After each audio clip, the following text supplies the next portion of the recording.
Hello everyone and welcome back my dear students. तो आज के इस वीडियो में हम कवर करेंगे एक बहुत ही important concept of definite integral कि अगर क्वेश्चन आता है डेफिनेट इंटीग्रल एक ऐसे फंक्शन का जो ग्रेटेस्ट इंटीजर के अंदर लिखा हुआ है, उसको हम आसानी से कैसे टैकल करते हैं, उसका step by step thought process क्या होता है सॉल्व करने का। तो थॉट प्रोसेस ही सबसे ज्यादा इंपॉर्टेंट है। ये जेईई एडवांस 21 का जो क्वेश्चन है ये हम यहाँ पे डिस्कस करेंगे। तो इसमें हमें यहाँ पे दिख रहा है definite integral 0 to 10 greatest integer के अंदर एक फंक्शन हमें दिया हुआ है dx। So this is the question, we have to find the value of 9i। इस टाइप के क्वेश्चन काफी कॉमन होते हैं, आप उसको एनालाइज कैसे करते हैं ध्यान रखिए। सेम क्वेश्चन सिग्मा पे भी आ सकता है, समेशन ऑफ सीरीज पे, उसके क्वेश्चंस को भी आप ऐसे ही एनालाइज करेंगे जैसे मैं यहाँ पे आपको बताऊंगा। तो यहाँ पे इसका थॉट प्रोसेस क्या है, पहला स्टेप क्या है, स्टेप्स इंपॉर्टेंट है, वो अगर आपको क्लियर है तो आप ऐसा कोई भी क्वेश्चन आएगा उसको आप आसानी से सॉल्व कर लेंगे। तो पहला स्टेप हमारा यहाँ पे होता है कि ग्रेटेस्ट इंटीजर के अंदर जो भी फंक्शन है उस फंक्शन की हम निकालते हैं मिनिमम और मैक्सिमम वैल्यू। कौन से इंटरवल पे, लोअर और अपर लिमिट के बीच में। तो इस फंक्शन की मैक्सिमम वैल्यू निकालेंगे 0 से 10 के बीच में। इसका मतलब अगर x की वैल्यू 0 से 10 के बीच में है तो इस फंक्शन की मैक्सिमम मिनिमम वैल्यू क्या होगी, ये हम यहाँ पे इवेलुएट करेंगे। तो उसके लिए यहाँ पे मैं क्या करूंगा, अंडर रूट के अंदर जो फंक्शन है उसको एक फंक्शन fx मान लूंगा, उसकी मैक्सिमम मिनिमम वैल्यू निकाल लूंगा, क्योंकि मुझे पता है अंडर रूट बेसिकली क्या करेगा, वहां से जो आंसर आएगा उसका हम रूट ले लेंगे, वही उसकी मैक्सिमम वैल्यू डिफाइन करेगा। This is the first step. जो भी फंक्शन है उसके लिए आपको ये इवैल्यूएट करना होता है in these values of x, जो लोअर लिमिट और अपर लिमिट के बीच में है। अब फंक्शन की मैक्सिमम वैल्यू कैसे निकालते हैं, जनरल मेथड होता है एप्लीकेशन ऑफ डेरिवेटिव्स। तो उसके लिए आप निकालते हैं इसका डेरिवेटिव निकालते हैं, वो वैल्यू आप निकालेंगे तो आएगी 10/x+1 का स्क्वायर। या तो डेरिवेटिव का कुछ क्रिटिकल पॉइंट आएगा तो हम उस पॉइंट पे इसकी वैल्यू निकालेंगे, एंड पॉइंट पे इसकी वैल्यू निकालेंगे और चेक करेंगे सबसे बड़ी वैल्यू और जो सबसे छोटी वैल्यू है वहां से आपको पता लग जाएगी। ऐसे आप उसको देखेंगे, यही तरीका होगा। इसके केस में क्या आ रहा है, ये फंक्शन इजी है, ये इसका डेरिवेटिव क्या आ रहा है, हमेशा पॉजिटिव आ रहा है। ये हमेशा पॉजिटिव है तो ये एक स्ट्रिक्टली इंक्रीजिंग फंक्शन है। तो इसके लिए अपन बोल सकते हैं इसकी मिनिमम वैल्यू कहाँ होगी, इसकी मिनिमम वैल्यू होगी 0 पे, 10 पे होगी मैक्सिमम वैल्यू। तो 0 से 10 में हम बोल सकते हैं मिनिमम वैल्यू होगी अंडर रूट ऑफ 0, बिकॉज ध्यान रखिए अंडर रूट की मैक्सिमम वैल्यू हम यहाँ देख रहे हैं, तो अंडर रूट ऑफ 0, और अगर आप 10 पुट करेंगे तो ये वैल्यू आएगी 100/11 का अंडर रूट। तो इसके बीच में ये वैल्यू लाए करेगी, ये हमें यहाँ पे पता लगता है। This should be the first step to find the maximum minimum value of function inside the greatest integer. तो ये हमारा पहला स्टेप होता है हमेशा। अब इसकी जो मैक्सिमम वैल्यू आप ऐसे भी निकाल सकते हैं, एक तरीका मुझे यहाँ और दिख रहा है कि अगर मैं ऊपर नीचे x से डिवाइड कर दूं तो वैसे भी निकाल सकते हैं। और ये जो मैक्सिमम वैल्यू है ये अप्रोक्सीमेटली आप आइडिया लगा सकते हैं, this will be 0, this is 9 point something का रूट, तो अप्रोक्सीमेटली 3 पॉइंट समथिंग आएगा। ये बेसिकली आपको आइडिया लगाना होता है, कैसे यूज करेंगे अभी मैं आपको बताऊंगा। इसकी मैक्सिमम वैल्यू हम ऐसे भी निकाल सकते हैं, x से डिवाइड करके इसको लिख सकते हैं 10/1+1/x। जनरल मेथड यही है AOD, बाकी इसमें मुझे दिख रहा है मैं 1+1/x के हिसाब से भी इसको एनालाइज कर सकता हूँ। कैसे, क्योंकि x की वैल्यू 0 से 10 है तो 1/x की वैल्यू होगी इन्फिनिटी से लेकर 1/10।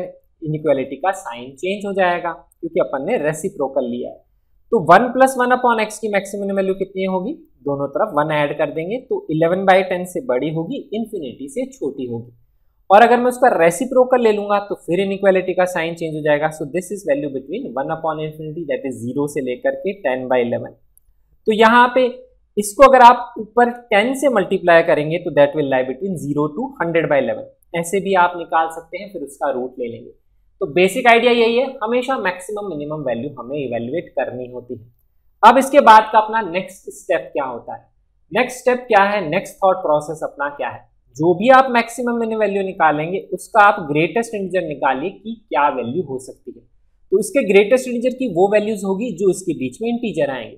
तो एक इंटीजर 0 आ सकता है क्योंकि 0 से 3.33 में क्या आएंगे, 0 से 1 के बीच का ग्रेटेस्ट इंटीजर 0, 1 से 2 का ग्रेटेस्ट इंटीजर 1, 2 से 3 का ग्रेटेस्ट इंटीजर 2, 3 से बड़ी वैल्यू का ग्रेटेस्ट इंटीजर 3। तो इसके ग्रेटेस्ट इंटीजर की 4 ही इंटीजर वैल्यूज हो सकती हैं, आपको सिर्फ वही इंटीजर वैल्यूज इवेल्युएट करनी है। This is the next step. अब उसके बाद में हम क्या करेंगे, तो मैक्सिमम वैल्यू निकाली, इंटीजर वैल्यूज निकाली, फिर हम क्या करेंगे, यहाँ पे मैं इसको नंबर लाइन पे बना के ही इसको जनरली करता हूँ। These are the values of x, जिसके बीच में इंटीग्रेशन है 0 से 10 के बीच में। अब ये जो भी वैल्यू है ग्रेटेस्ट इंटीजर की आपको सिर्फ यहाँ पुट करनी, क्योंकि इसका मतलब ये सिर्फ इंटीजर वैल्यूज ही ले सकता है, तो या तो ये वैल्यू 0 लेगा, या ये वैल्यू 1 लेगा, या ये वैल्यू 2 लेगा, या ये वैल्यू 3 लेगा। उसके हिसाब से इसको ब्रेक करेंगे। हम ब्रेक क्यों करते हैं, क्योंकि उन वैल्यूज ऑफ एक्स पे ये डिसकंटिन्यूअस फंक्शन हो जाता है, तो आपको ब्रेक करना पड़ता है इंटीग्रल को उस पॉइंट्स पे, ये हमें प्रॉपर्टी पता होती है। तो बेसिकली अब आपका क्वेश्चन ये है, ये 4 इंटीग्रेशन आपको सॉल्व करने हैं, integration 0dx, 1dx, 2dx, 3dx। इसीलिए हमने वो मैक्सिमम मिनिमम वैल्यू निकाली थी, जिससे हमें पता लग जाए इसके ग्रेटेस्ट इंटीजर की क्या इंटीजर वैल्यूज हो सकती है। तो ये 4 इंटीग्रेशन हमें सॉल्व करने हैं। मिनिमम वैल्यू क्या है, 0 से स्टार्ट हो रहा है, मैक्सिमम वैल्यू 10। अब आप सोचेंगे ये जो चारों इंटीग्रेशन, इसमें मैंने देखिए अपर लिमिट यहाँ नहीं लिखी, यहाँ लोअर अपर नहीं लिखी, लोअर अपर नहीं लिखी, यहाँ लोअर नहीं लिखी, यही वैल्यूज अब हम करेंगे इवेल्युएट। तो उसको इवेल्युएट करने का तरीका क्या होता है, उसको इवेल्युएट करने का तरीका है कि ये ग्रेटेस्ट इंटीजर के अंदर वैल्यू 0 कब लिख सकते हैं हम, जब यहाँ पे अंदर की वैल्यू 1 तक होगी तब तक। तो हम सॉल्व करते हैं दिस अंडर रूट की वैल्यू इक्वल टू 1, तो वो हम सॉल्व करेंगे। इसका मतलब अंडर रूट की वैल्यू इक्वल टू 1 मतलब ये वैल्यू इक्वल टू 1। तो इससे फिर आप निकालेंगे x की वैल्यू, तो इससे आपको मिलेगी इसकी अपर लिमिट की वैल्यू, तो वो अगर आप निकालेंगे तो वैल्यू आएगी 1/9। तो इससे आपको पता लगेगा 0 से लेकर के 1/9 तक जो है इंटीग्रेशन है, उसमें आपको वैल्यू यहाँ ग्रेटेस्ट इंटीजर 0 वैल्यू देगा। ऐसे हम डायरेक्टली लिख सकते हैं। तो ये आइडिया है, 4 इंटीग्रेशन बनेंगे 0, 1, 2, 3, x की वैल्यूज निकालेंगे कहाँ ब्रेक होगी। तो उसके लिए आपको ग्रेटेस्ट इंटीजर के अंदर जो भी फंक्शन है, एक बार उसको 1 पुट करना है, एक बार उसको 2 पुट करना है, और एक बार उसको 3 पुट करना है। तो अगर मैं इसके अंडर रूट की वैल्यू को 2 पुट करूंगा तो इसका स्क्वायर करूंगा तो 4 आ जाएगा, और इस अंडर रूट की वैल्यू को 3 पुट करूंगा, इसका स्क्वायर करूंगा तो 9 आ जाएगा। सिर्फ आपको यही सॉल्व करना है और x की वैल्यूज निकालनी। इसको सॉल्व करेंगे तो x 2/3 आएगा, इसको सॉल्व करेंगे तो x 9 आएगा। फिर आपको क्या करना है, जहां पे ये ब्रेक हो गया वो x की वैल्यूज पता लग गई, वो ही लोअर और अपर लिमिट डिसाइड करेंगे। तो 0 से 1/9 ये हो गया अपना, 1/9 से 2/3, तो यहाँ पे ये लोअर लिमिट होगी, अपर लिमिट होगी 2/3। फिर ये होगा 2/3 से 9, यहाँ ब्रेक करेंगे अपन इसको। फिर चौथा इंटीग्रेशन आएगा 9 से 10। तो इस तरह से अब अपना क्वेश्चन है, ये 4 सिंपल इंटीग्रेशन है, इसको सॉल्व करना है और आंसर निकालना। तो देखिए कितना सिंपल तरीका था क्वेश्चन को सॉल्व करने का। स्टेप से चलेंगे, ग्रेटेस्ट इंटीजर के अंदर जो फंक्शन है उसकी मैक्सिमम वैल्यू, फिर उसका ग्रेटेस्ट इंटीजर। ग्रेटेस्ट इंटीजर पता लग गया तो अपने को पता लग गया यहाँ अपने को क्या वैल्यू पुट करनी है। 0, 1, 2, 3 4 इंटीग्रेशन बना लिए। अब अपने को x की वैल्यूज निकालनी है, जहां पे ग्रेटेस्ट इंटीजर के अंदर की वैल्यू 1 होगी, 2 होगी, 3 होगी। वो x की वैल्यूज यहाँ मार्क कर ली, और वहीं पे इंटीग्रेशन की लोअर और अपर लिमिट अपन ने अप्लाई करके इंटीग्रेशन बना लिए। तो ध्यान रखेंगे ग्रेटेस्ट इंटीजर का जब भी फंक्शन होगा, these are always integer values, तो इंटीजर वैल्यूज के ही इंटीग्रेशन वहां पे बनते हैं।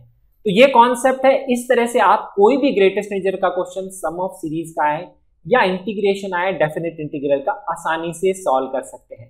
तो ये था इस क्वेश्चन का एक आसान सा कॉन्सेप्ट जो डिफिकल्ट हमें दिखता है। तो अगर आपको ये वीडियो अच्छा लगा हो तो लाइक करिएगा, शेयर करिएगा अपने फ्रेंड्स के साथ में, और सब्सक्राइब करना मत भूलिएगा हमारा YouTube channel. Thank you so much for watching this video and I will see you in the next video.